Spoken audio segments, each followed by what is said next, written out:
Hello listeners and welcome to Pop Screen, part of Geek Show Podcast Network. We are that corner of the Geek Show that likes to celebrate the good, the bad and the ridiculous of movies either starring, about or by pop stars. No, the podcast covers a broad range of musical and cinematic genres, from documentaries to science fiction, from country and western to hip-hop. I'm your host Graham Williamson. I'm a short filmmaker and I write for The Geek Show and Horrified.com, the British horror website. I've been joined this week by... Hello, I am Prob, also known as Rob, also known as the host of Gossip News. I do most of the gaming stuff on the Geek Show now. So, yes, I do have opinions as an older gamer. No, I don't think that gamer should be a word that we use to identify people who play games, since most people who play games, and there is no word for anyone who watches movies or TV. So, there you go. There's my credentials. Fair point. Yeah. It's true though, isn't it? Wasn't expected to be drawn so deep into a debate about something I don't care about so early in the podcast, if I'm honest, but... That's what I'm here for. As you'll notice, my habit is to derail the conversation. I am like that meteor in the sky that is heading towards planet Earth. Yes. And after this podcast, Rob will also burn up in the upper atmosphere. But before that, we've got It's a new diet plan that I've got.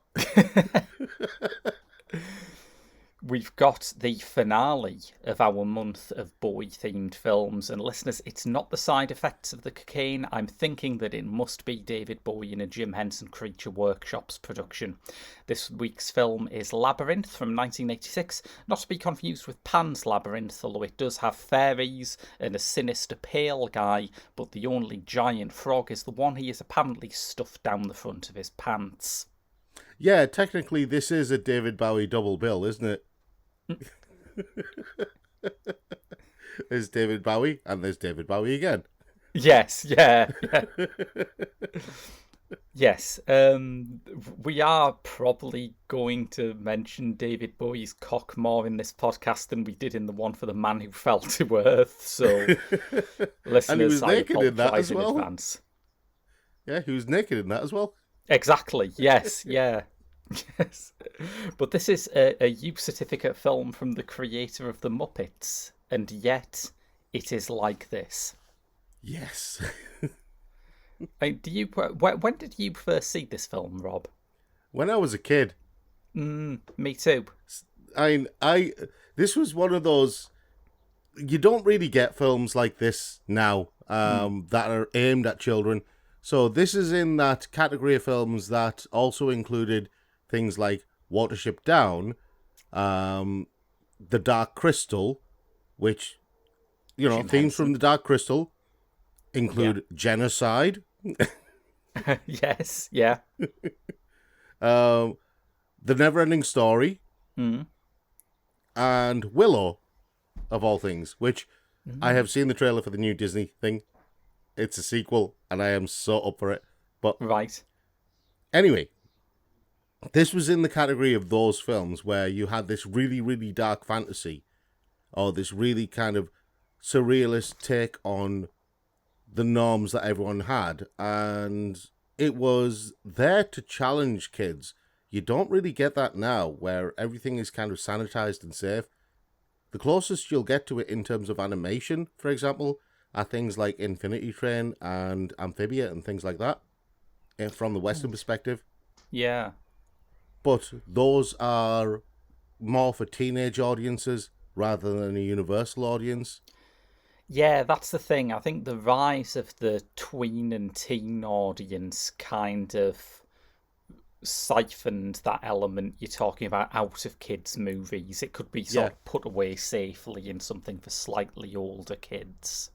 Yeah, and that I think has been that is something that I think has been a real detriment for development of children in general, Mm.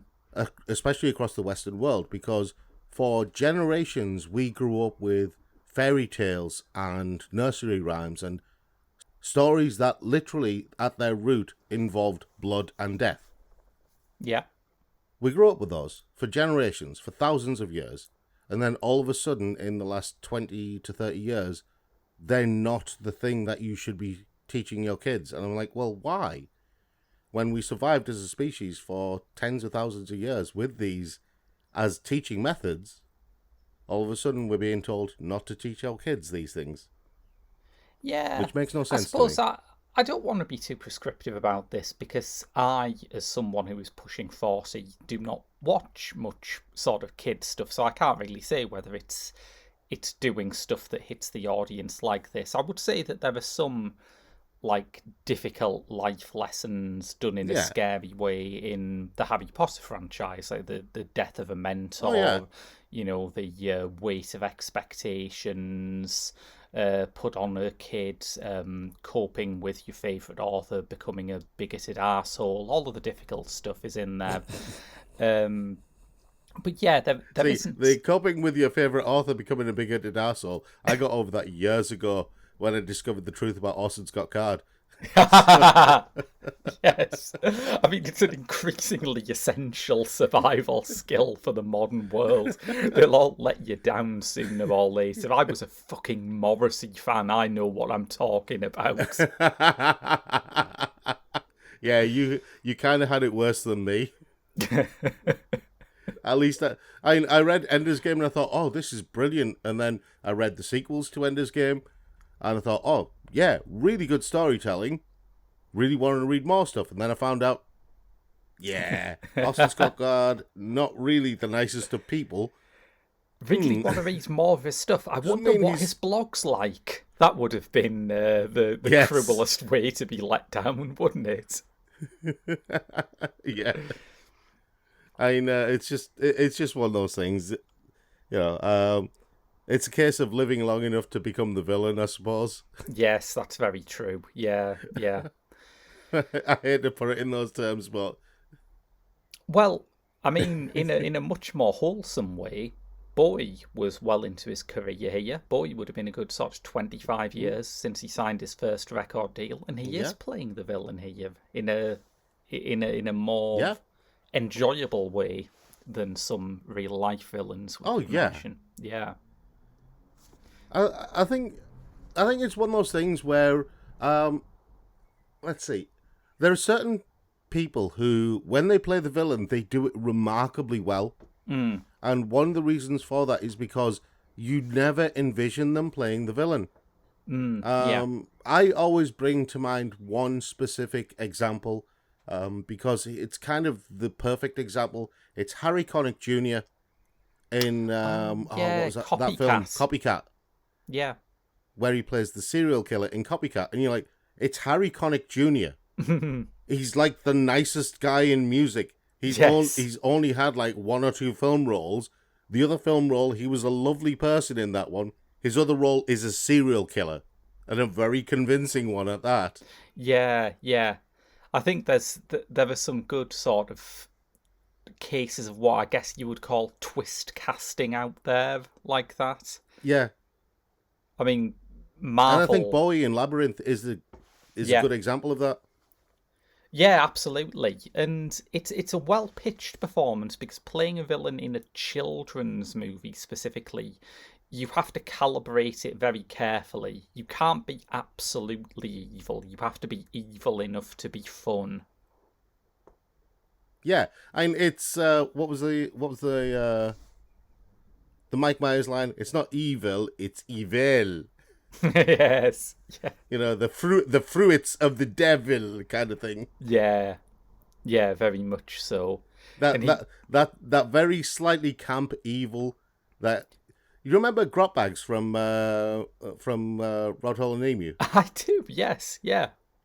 Yeah, it's Grot Bags. That's Yeah. basically what you have to be. Yes. Yeah. Even the hair and makeup isn't a million miles off. Exactly. Because he has, I mean, you don't expect sensible hair when David Bowie turns up, but this might be the most staggering haircut he has ever had. The hole in the ozone layer was caused by the hair and makeup team on this. I have a firm belief that David Bowie started K-pop hair. K-pop hair is all from David Bowie in Labyrinth. It's where it originated. He is the K-pop hair progenitor. Prove me wrong on this. I challenge anyone to prove me wrong on this. He had K-pop hair before K-pop was even a thing. It might be the case, mightn't it? Because South Korea would have just been liberalising at that point. There could be a generation of kids who saw their first Western film, and it was Labyrinth, and it had this impact on them. They thought, I too will be a Western-style singer with enormous hair. It explains a lot of things. It explains the tight trousers, the baggy shirts, and the hair. Yes. And that is K-pop. And I'm sorry, but why do they dance all the time? It's in the song Dance Magic Dance. Yes, because this is, unless you count Barl, I guess this is the only film that we're doing for Bowie Month, which is a full-on musical. It's certainly the only film we're doing with songs, there's a musical with songs written by Bowie. Yeah. And it comes not the best point of his career, it would be fair to say. He's just released Tonight. He's about to release Never Let Me Down. So, in the context, this is actually his best album for quite a while, the soundtrack to Labyrinth. And it's got some catchy tunes. Yeah. Fire Dance is catchy. Yeah. And, you know, the thing is, you might be right about the generational thing, because what do people say when they see a really cool dance now? That dance is fire. Yes. Maybe every modern trend is traceable directly back to Labyrinth. You never know. I'm sure that what was it, the Bog of Eternal Stench had something to do with certain parts of the internet. Yes. And what is social media if not a high-tech version of that moss that's full of eyes and watches you all the time? Yes. Yeah, it's all coming together. Oh, the allegories are strong in this one. Yes. Well, also consciously, yes, isn't it? Because it's surprisingly consistently themed as a coming-of-age movie. I mean, we've talked about it as a children's movie, but that's not the age of the protagonist. The protagonist, Sarah, is about 14, 15. So it's got more of an adolescent theme to it, even if it is a children's movie.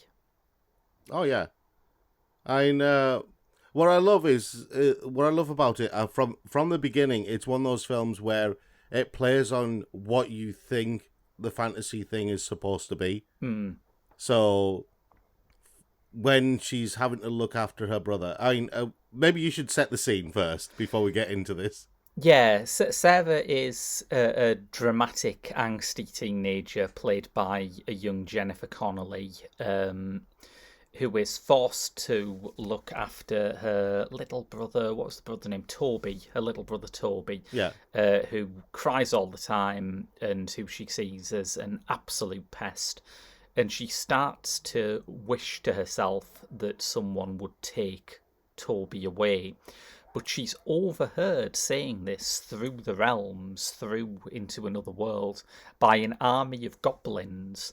And when she says it in the exact right way, the Goblin King, David Bowie, comes into her bedroom, steady, throws a snake at her, steady again, and takes the baby. And she has to go and get Toby back. Yeah.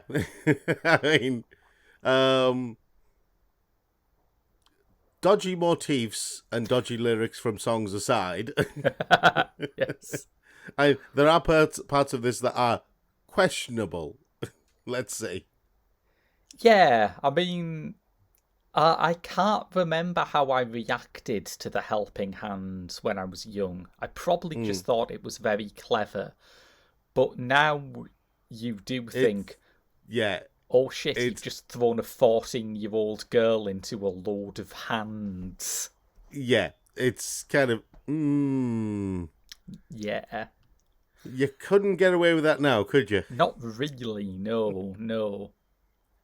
But yeah, I mean, there's that, and there's various other bits. But the thing that the very first thing that I stood out for me before even David Bowie turns up was the whole bit where she's holding Toby and she's doing the whole Goblin King, blah blah blah blah blah. Take this child away from me, and you think, oh, there's a crack of thunder. And you think, oh, right, the child's going to disappear. The Goblin King's going to turn up, and then nothing happens because your expectations have been subverted because those aren't the right words. Yes. And there's a lot of that kind of thing in the script, isn't there? It's written. It was written by a number of people, but the main voice in the script is Terry Jones, ex of Monty Python and Ripping Yarns. And there's a lot of very funny stuff here that undercuts the familiar fairy tale motifs that it's playing with.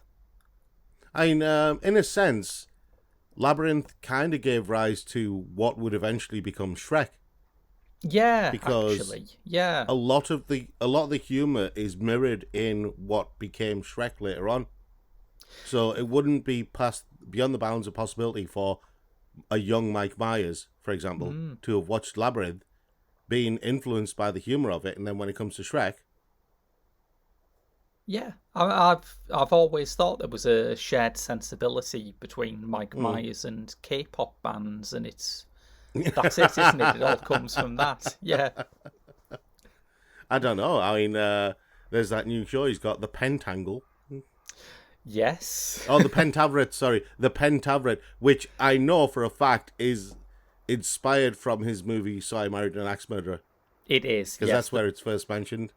The Pentangle would be Mike Myers' biopic of a 70s folk band. It's a niche joke, but I made it. Happy now? Yes. But I do remember from So I Married an Axe Murderer, it was the Queen, the Pope, the Gettys, the Rothschilds, and Colonel Sanders before he went tits up. That was literally how it was said. And all of the accents of those people, if you blend them together, you get Tom Hanks playing Colonel Tom Parker in that new Elvis movie.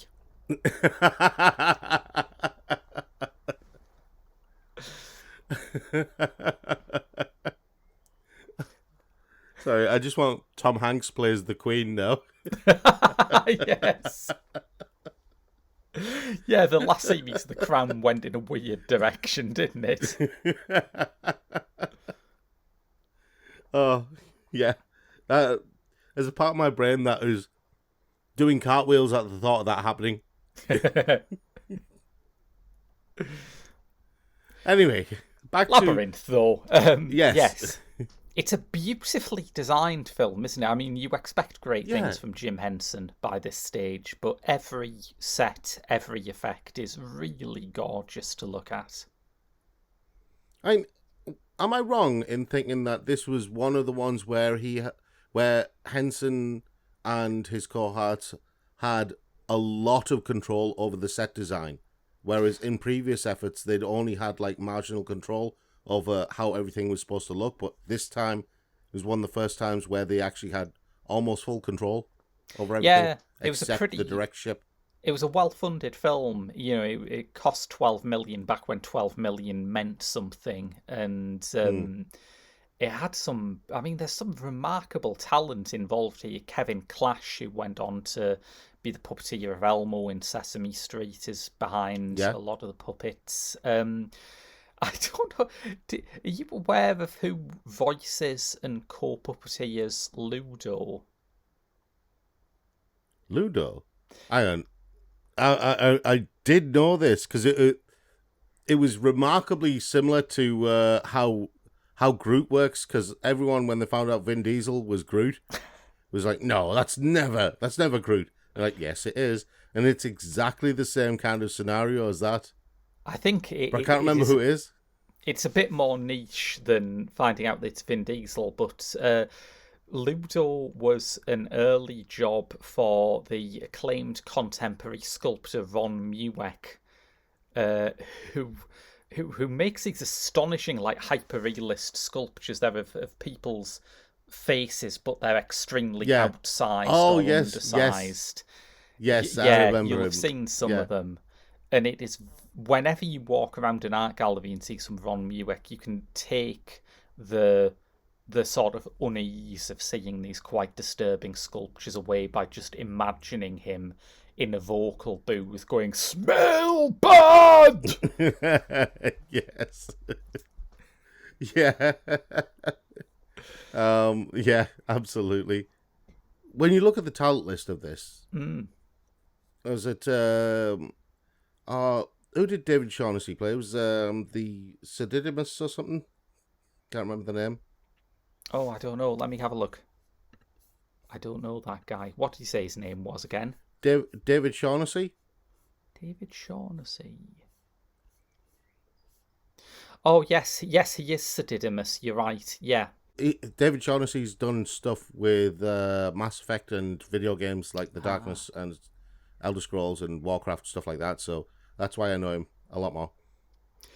A couple of big names from the geekier side of things in the cast. A couple of the little fire spirits voiced by Danny John Jules.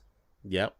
Who was, of course, the cat on Red Dwarf. And I have to look this one up because this is not my territory, this show. But the choreographer was Cheryl McFadden, who later played Dr. Beverly Crusher on Star Trek. Ian, isn't her name Gates McFadden? It has her listed in this book as Cheryl, quote, Gates McFadden. So, yeah, I guess that's what they're hinting at. Wow. I didn't know that. Yeah. That's impressive. I am seriously impressed by that. All the Star Trek fans listening, because it meant very little to me, but I knew it meant something. I mean, well, yeah. I mean, any fan of The Next Generation or anyone who's got any knowledge of The Next Generation will know. They might not be as familiar with Beverly Crusher, but they'll definitely know her son. Oh, of course, Wesley Crusher, yes. Shut up, Wesley. It's a meme, and Will Wheaton is also a meme because he was in The Big Bang Theory, and now there is the meme of Sheldon just going, "Wheaton!" Right. In the kind of Wrath of Khan kind of thing. Yeah, so there's a remarkable amount of talent here. It did not do quite as well at the box office as you might think. It's one of those things that it's a touchstone for anyone who watched it growing up. It's just that not enough people watched it when they were growing up at the cinema. Yeah, but that's kind of because of the time it was. I mean, even Disney was, at the time, experimenting with dark fantasy for children, because it was around that time that Disney did The Black Cauldron. Yeah. And I think The Hunchback of Notre Dame was early 90s, so it wasn't too much longer afterwards. But The Black Cauldron was something that was so very outside of Disney's remit. Yeah, was it late 70s or early 80s when they were doing stuff like Something Wicked This Way Comes? There's some very odd stuff in that era of Disney. Yeah, there was. I mean, The Black Cauldron was kind of the culmination of it, or rather, The Hunchback of Notre Dame was, but that had songs in, so that was the end of it for Disney musical animation. Whereas Disney animation in general, without the music, Black Cauldron was clearly the end of them going, we're not going to mess with all this dark stuff anymore. We're not going to have any walking corpses or horned kings or people coming back from the dead or anything like that. We're just going to leave it to one side. Yeah. Nobody's going to have to throw themselves into a cauldron and die just to basically free everybody else. Unjustifiable, but yes. I mean, that's So what you yeah, want from a kids' movie, isn't it? thing is, I know the Black Cauldron gets a lot of bad press, but that's only because Disney, in their wisdom, did what Hollywood studios do with every single decent story. They take the first two books, smash them together until it's unintelligible, and then release it. Yes. Well, they don't now, as Denis Villeneuve will tell you. You can get a green light for, just doing half of one book. They've gone the complete opposite way. Yeah, I know. Now you can get three movies out of one book. Yeah, Just look at The Hobbit. you can and you shouldn't, but you do. Yeah, you really shouldn't. You really shouldn't. Anyway, back to Labyrinth. Yes. Back to my childhood. Our childhood. Indeed, yeah. I saw this. I saw a bit of this when I was growing up, and I found it very frightening. That moss. It's only there for a second, but I found that moss really disturbing, and I found Bowie's Goblin King a bit unnerving. Really, I didn't listen to Bowie when I was a kid, largely because I thought, you can't reward this guy's behaviour of kidnapping babies. I know that's probably cancel culture now. I know you're probably meant to be quite indulgent towards baby kidnapping in the arts, but I didn't like it. I didn't rate it. I'm sorry, but the idea of artistic baby kidnapping, just my mind rebels against it. As it should. Can you imagine applying to the Arts Council of England, saying, "I have a great project"? I mean, it's only a hair away from that old enough show on Netflix, isn't it? Yes. Oh, I avoid things like that. I just take one look at them and go, "Nope." I mean, you say things like that, judging by their share price, you might just mean things that are on Netflix. I stopped watching Netflix about 6 months ago. Mm. I think it was around the time when they decided they were going to air that documentary. You know the one I'm talking about. I went, nope, I can't in good conscience watch Netflix anymore. Yes, yeah. I mean, there's a few of them like that, isn't it? It's very strange because whenever anyone announces a true crime film or a television show, everyone's like, "Oh, disgusting! They're just trying to make money off it." And then statistically, some of those same people must be the people who were happily sitting down to watch another 900-part Netflix documentary about the exact same crime. And you think, well, is it that different? Is one really so much worse than the other? I mean, anything can be covered with the label of a documentary, but at the end of the day, there's documentaries, and then there's things that are just very, very clearly uncomfortable viewing for any normal person. Which is how I used to feel about Labyrinth. Yeah. And how people feel about Labyrinth now.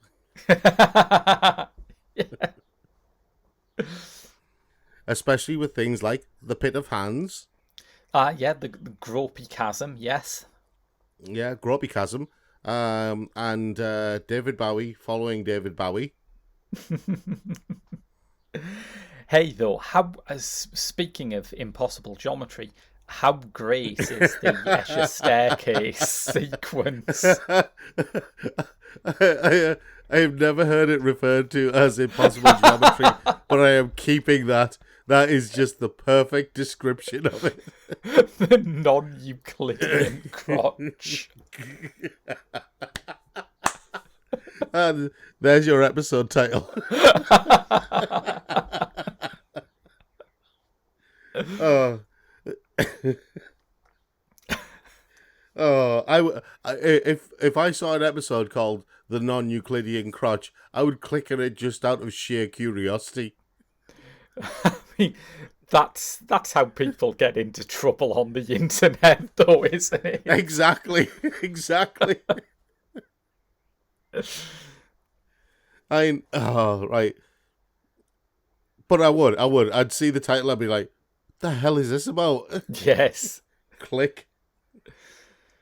Or we could hashtag it so that anyone searching for non-Euclidean crotches on Audio Boom would easily find us among the search results. Well, just on the internet in general, just put it out on Twitter or something. Hashtag non-Euclidean crotch. Oh, if there is a hashtag already on Twitter that says non-Euclidean crotch, I might die. Yeah, that's the point at which you're going to have to admit that the internet's finished. We've done enough with it. Exactly. But yeah, I mean, the Escher staircase and that whole scene, I absolutely loved that bit. It was so well done. And it was one of the few occasions where you see it in live action, and for the time, it is reasonably seamless. Yeah. I think it looks great now, to be honest. I mean, it does stand up, but even for its time, and especially for its time, it was reasonably seamless. I think the only bit of effects work that's dated is the fiery sequence, where it's very obvious that in order to get the puppeteers like moving these things correctly, they've had to put them in front of quite bad green screen. Yeah. Well, you say bad green screen. You and I have covered Free Jack. Yes. And this was out before Free Jack. Yeah, I mean, I don't think bad green screen is a hanging offence. I like John Pertwee, the Doctor Who, which has the worst blue screen effects in history. And yet somehow still better than Free Jack. Yes, absolutely, yeah. You can't judge a film or a TV show by the quality of its green screen. No, you can't. I'm just pointing out that both Labyrinth and John Pertwee era Doctor Who were both before Free Jack. Yes. Technology and cinema capabilities, camera capabilities, everything had moved on by the time Free Jack came around, and yet it still somehow managed to be utter shit. I love how we're talking about Free Jack like it's the fucking crucifixion or something, and there's a before Free Jack and an after Free Jack. Mankind will never reattain the state of innocence it had before Free Jack. Well, yeah, kind of, because when everyone witnessed the horrible green screen in Free Jack, everyone went, no, never again shall we subject cinema goers to this travesty. Let's burn down the effects studio so this can never happen again. Yes. One effects thing I'd forgotten about this film, because it wouldn't have registered with me when I saw it as a kid, is that this has some early CGI in it. Yes, it does. And thing is, it's very subtle in its usage. It's not blatant. I remember, I think there were films like Lensman and Star Trek, the Wrath of Khan, I think it was, where you had very early integration of computer graphics with the film. Yeah. But it wasn't effects work. It was basically something was on a computer screen and you saw it and that was it. Right. Except for, I think, at the end of The Wrath of Khan, where you have the terraforming thing. And then that was like very early effects work, very early CG used in a movie. But it was a lot better in Labyrinth because it was a lot more small scale. You weren't terraforming a planet. Yes. And I think that's, in some ways, that's generally when I really liked CGI, when it was too early to be absolutely reliant on it. Like, the first Jurassic Park still looks great because they don't push it too hard. You know, they use CGI, but they also use other effects techniques, and your eye never has the chance to get used to any of it. Yeah, I mean, when they strike that happy medium of practical effects and CGI, which Labyrinth really did, I mean, it was heavy with the practical effects. It was very, very heavy with the practical effects because it was a lot of puppetry involved in it.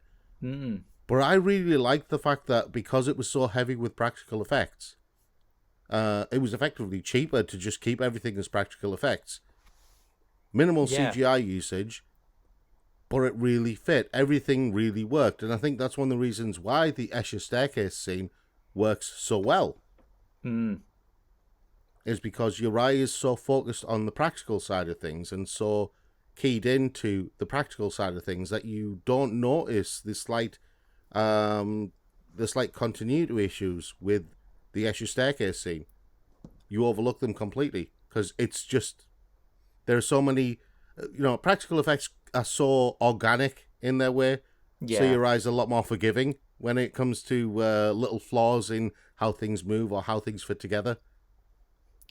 And I think that's another part of why the film has the tone you were talking about earlier, why it does feel slightly darker, because there's something slightly uncanny about how these things are real but not real. Yeah. You don't believe in them necessarily as living things, but they're clearly physical and they're moving. And there's a sort of, before you know how it's done, when you're a kid, there's a sort of paradox in that. You can't work it out.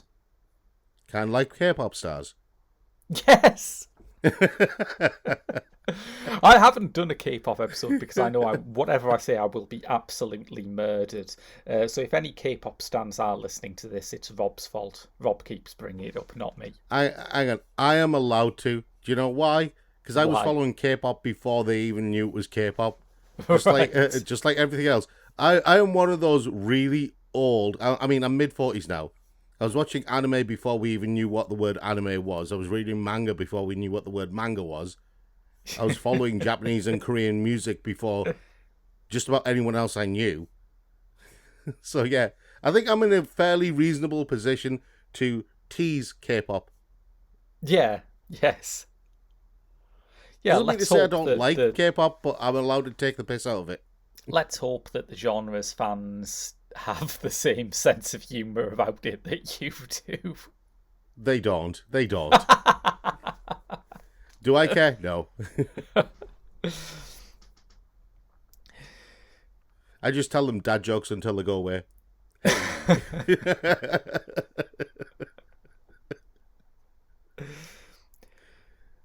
We should talk a bit about Connolly, because this is so early in Jennifer Connelly's career. It's incredible, and she is really good in this role. Oh, I mean, you could tell when you see her on screen. There are some scenes where she seems a bit waifish, but there are other scenes where you really get a sense of just how good an actress she was right at the beginning. Yeah, I think it's what I love about this performance is it's really easy to tell the difference between Jennifer Connelly acting, which is very good, and Sarah acting, where she's quite hammy, and she manages to do that without making heavy weather of it, which is something that actresses and actors who are a lot older struggle with doing, I find. Yeah, I mean, I've always liked Jennifer Connelly as an actor, and I've always, especially since Labyrinth, since the first time I saw her in Labyrinth, I've basically followed her career, and I have enjoyed some of the roles that she's been in, but I feel that throughout her career, she's kind of been, a lot of the time she's been cast in roles where maybe she couldn't really shine. I find a lot of her adult work a bit overly serious. You know what I mean? I don't mind it being a bit serious, but I wish she'd just do something that was at least slightly fun once in a while. The thing is, I think that she's in that role where she's getting miscast as a very serious type actor. And I just keep watching her in these really serious roles, and I'm just like, but she was so much fun as a kid. Yeah, absolutely. And you don't lose that. Yeah. It's just, you don't really lose that sensibility about yourself or your performances. I mean, I watched her in A Beautiful Mind, right? Yeah. And I thought she was really good in that. But then I watched her in not Eternal Sunshine. It was Requiem for a Dream, and I just think, this is grim. Yes, it is. It really is. Yeah. But it just feels like somewhere between those two, Hollywood has decided she's this type of actress and only this type of actress. Hmm. Yeah, and before this, I mean, she was doing some really varied stuff in her early career. 'Cause before this, she did Yeah, Phenomena, a Dario Argento movie yeah, that is insane even by the standards of Dario Argento movies. And it's yeah, really great. I know she is slightly sniffy about Phenomena now. She shouldn't be. It's brilliant. yeah, exactly. It's a shame, though, because Jennifer Connelly is kind of like Mia Sara in that respect, because both of them have been kind of miscast by Hollywood in roles that they don't really belong. Mia Sara was the last from Legend, Ah, right. Yes. Yeah, I was just looking that up and now. she's also the girlfriend from Ferris Bueller's Day Off, Right. and And she she is actually did also some horror stuff. I'm just looking it up, and by an extraordinary coincidence, she is also married to Brian Henson, son of Jim Henson. Yep, That's that's why her name popped into my head. right. Okay, yeah, that was a pure surprise to me. Well, her name popped into my head because I forgot what of those films from when I was a kid that were really dark fantasies, but very much aimed at children. Legend was the one I forgot. Right. Yes. Yeah. With a very, very young Tom Cruise. Yes, indeed. Although every era's Tom Cruise is a disarmingly young Tom Cruise, isn't it? Yes, yes, it is. It. And what is the proper pronoun for Tom Cruise these days? I don't know. I just know that I look at him or whatever he is and just think maybe Scientology has the right ideas in some ways. Maybe this cleansing your Yeah. body I of mean, negative thetans is, maybe we've misjudged it. Maybe we've dismissed it too early. well, I mean, they do say a cleanse is as good as a rest, so Yes. I don't know what sort of cleanse.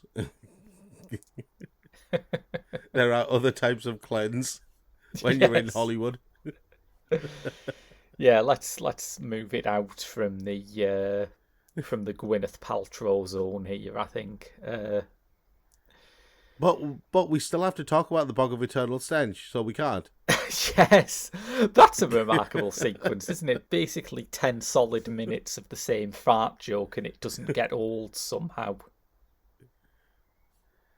And do you know what I think influenced that? Oh, I am super serious on this. I honestly think the Bog of Eternal Stench was influenced by that camp scene in Blazing Saddles. yes. Yes, I think that's very plausible. I think whoever planned the Bog of Eternal Stench looked at that scene and thought, I have an idea. especially when the foreman comes out of the tent, he's like, whoa! Yes.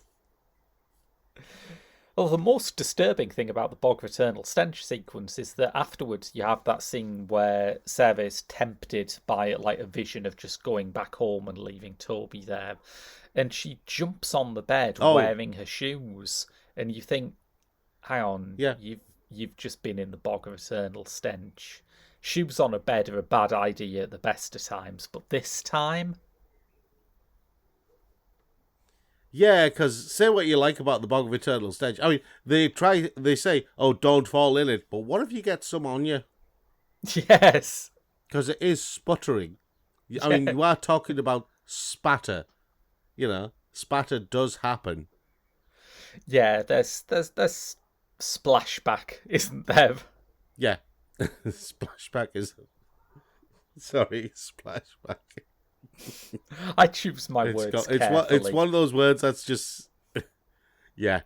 I know. The thing that...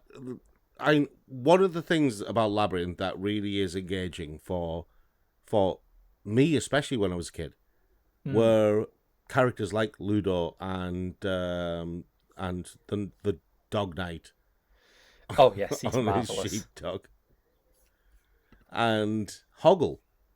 Hoggle, we haven't I mentioned absolutely Hoggle. loved Hoggle. Yeah. Yeah. I mean, how do you make a character who is clearly a puppet so engaging and so believable? And he's so grotesque. And it's one ugly, thing for but Ludo. He's ugly in Yeah. a way that sort of makes you feel for him. It's very strange. Ludo you can get away with because he's a big hairy monster, and obviously, Ludo is the progenitor of what's his face from Monsters Inc. Yes, Sully. Yeah. Yeah, Ludo is. You could literally say Ludo is Sully's old granddad, who's slightly lost his way. Yes, he has. Yeah. Doesn't know where he is and needs a young girl's help to find his way home.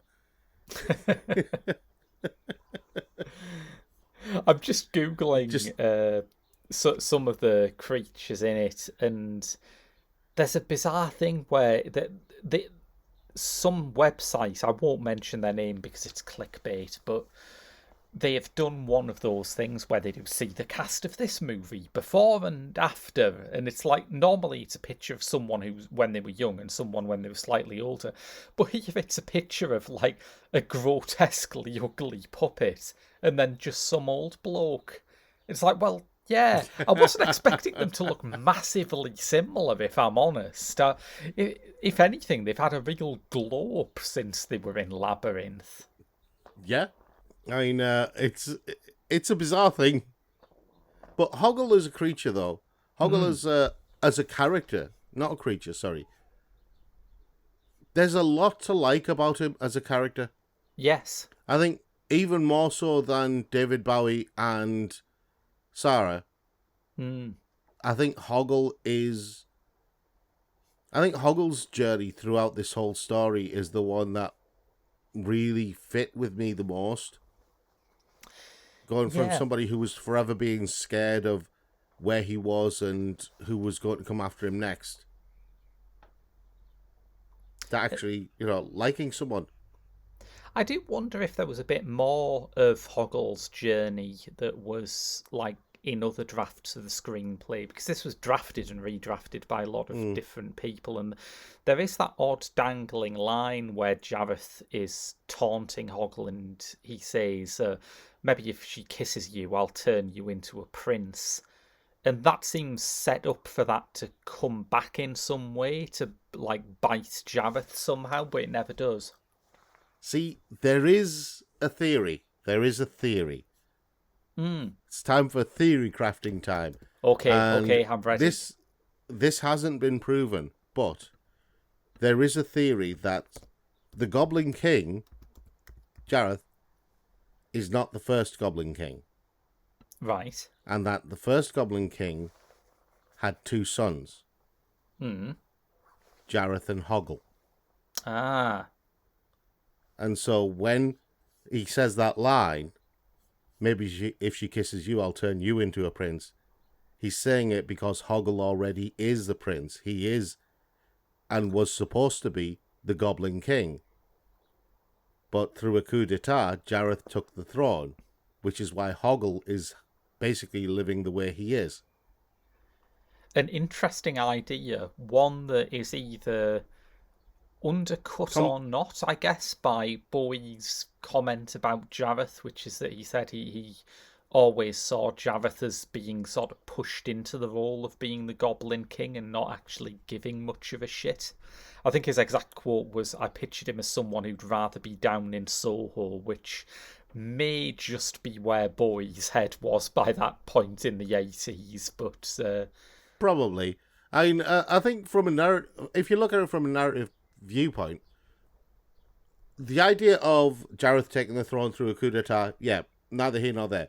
But the idea of Jareth and Hoggle being brothers is something that is plausible.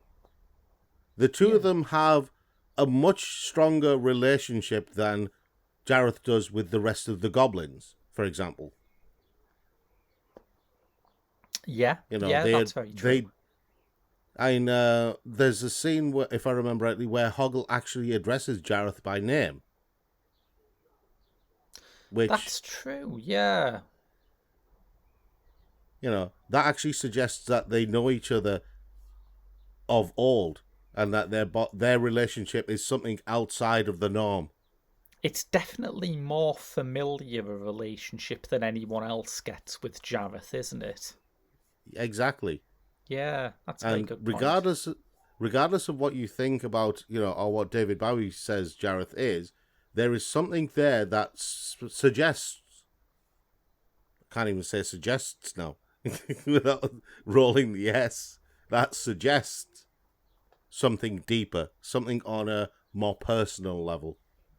Yes. Which is one of the reasons why I like Hoggle so much as a character, and why I wanted more of Hoggle. I wanted to see more of that world as well.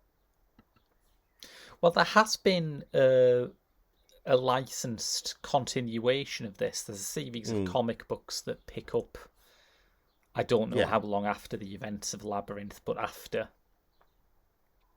Yeah, and they did expand a little bit on various aspects of the story, but even then, it just felt very, very watered down. Because it doesn't have frequent David Bowie musical numbers. Kind of, yeah. Yeah. It tried. Some of the Okay. comics tried, don't get me wrong. I've read a comic version of Labyrinth, right? Yeah. And they tried to do the fire dance bit with the puppets throwing, with the Okay. fire sprites throwing the heads around and everything like that, and the little musical notes, and it's just like, it's just not the same. It isn't the same, no matter what you do. I wanted to cry, because in my head I could hear the song, and I just thought, no. If this is how you're introducing new generations to Labyrinth, just let them watch the film. Yes, absolutely. Yeah. Yes. So, any thoughts? Any further thoughts on Labyrinth before we close out? Any further insane fan theories about the nature of Hoggle that we haven't covered? No, I mean, the Dog Knight was kind of a random appearance. He just appeared. The Dog Knight Rises. Yes. Yeah. Uh, sorry, I literally just got what you said. And the whole bit with the fruit, where that scene that you're talking about, where she kind of jumps on the bed, Yeah. that whole bit, because that is part of this sequence where she kind of goes to the ballroom and stuff like that, and it's all Yeah. David Bowie with the fake hands, or someone else's hands doing all the tricks with balls. Pardon the suggestion there. Yes. These are I fake arms. just at the time I thought, and this is quite literally the thought in my brain when I was a kid. He's in a ballroom playing with balls. Yeah. I was a lot more innocent then, so I didn't actually put two and two together and come up with five. Yeah, you didn't connect it with his dress sense, No, which no. And I didn't connect any of the subtext about, domestic violence kind of thing that was already in there, which yeah. is, that whole love me and I will be your slave kind of thing. That whole, I Would Be Your yeah. Slave, yeah, which is the title of a song on Bowie's 2002 album Heathen. Mm. So, it had, for all this film is kind of an odd pit stop in the Bowie canon, it had some impact on his later work. Well, it did, because I think just like the character of Sarah, Bowie himself was kind of maturing as a performer, Yeah. as a songwriter, as a musician, as an artist in general. And I think Labyrinth was an important transition for him. I think Yeah, that a lot of the stuff that came later, some of the roots for those things can be tracked right back to Labyrinth and the things he learned doing that film. it is one of those things, isn't it, where you grow up to Yeah, such an extent that you are happy being childish. yeah, Or, as Bowie himself put it when he was interviewed on set, 20 years later, and here I am working with goblins again. Yeah. I mean, that's as good a stopping point as any. I think so. But, Yeah. and I know it's a good stopping point, but I'm going to throw this one thing in there. Okay. The music in this film is really good. Yeah. And it's the one thing that we haven't really properly looked at, because I feel like it's, as you said, a separate album in its own right. Yeah. And each Bowie album you could literally devote an entire show to. I think it is much more graceful at incorporating in something like As the World Turns. It is much more skilled at incorporating those 80s sounds into his music than something like Tonight, where it really does sound like he's got a set of songs, he's played them, and then he's thought, oh shit, what do the kids like now? Well, synthesizer, let's put mew, mew, mew, mew, let's put that over it. This is much more, it feels insane saying this, but it is a development of the kind of synth work that he was doing on the ambient tracks on albums like Low and Heroes, just in a more kind of pop musical format. Yeah. Whereas you look at, when everyone talks about Labyrinth, the main songs that they remember are Fire Dance and Dance Magic Dance. Yeah. You know, those are the two that they remember, and it's because they're catchy, they're poppy, and, you know, you can got the whole move around to them. Voodoo, you do bit in it, which is great. Yeah. And they've got lines like, smack that baby, make him squeal. Yes. Again, kids' films aren't about punching babies anymore, are they? Exactly. Yeah, and Fire Dance, I don't know what country they're from. Somewhere in the Caribbean, I would assume, given their accents. But, you know, the fact that they are pulling each other's heads off and they want to pull Sarah's head off and replace it with one of their own. Very dark for such a jolly song. Yes, absolutely, yeah. But, I think that is something that lends itself to how Bowie worked on several of his later songs, where that juxtaposition between the jolly lightness, the tone of the music, belied the kind of darkness of the visuals. Yeah. And I think there's always that sort of tension in Bowie, and it's part of what makes him brilliant. You know, he made it big with an album full of big, brash, catchy glam tunes that is nevertheless about the end of the world. And that's obviously kind of a lens that you can look at the whole rest of his career.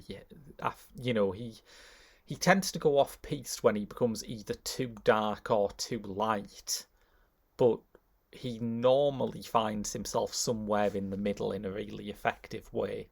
Yeah. And I do remember the worst bit of CG in the film. Oh? Yeah, the very worst bit of CG in the film was right at the end with the owl. I mean, the owl is always going to be a bit ambitious for this era of CG, isn't it? Just because of the texture. Exactly. Yeah. But somehow still better than Free Jack.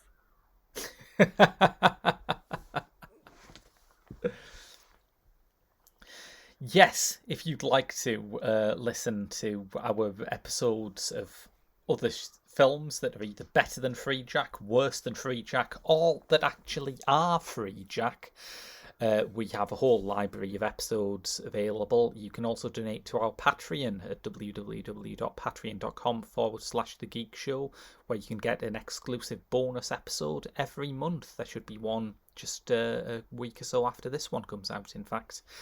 But until next week, when we're back with more Pop Screen, that's been your lot from Pop Screen. It's been your lot from this special Bowie month of Pop Screen. I've been Graham. I've been Rob. And we'll see you next time.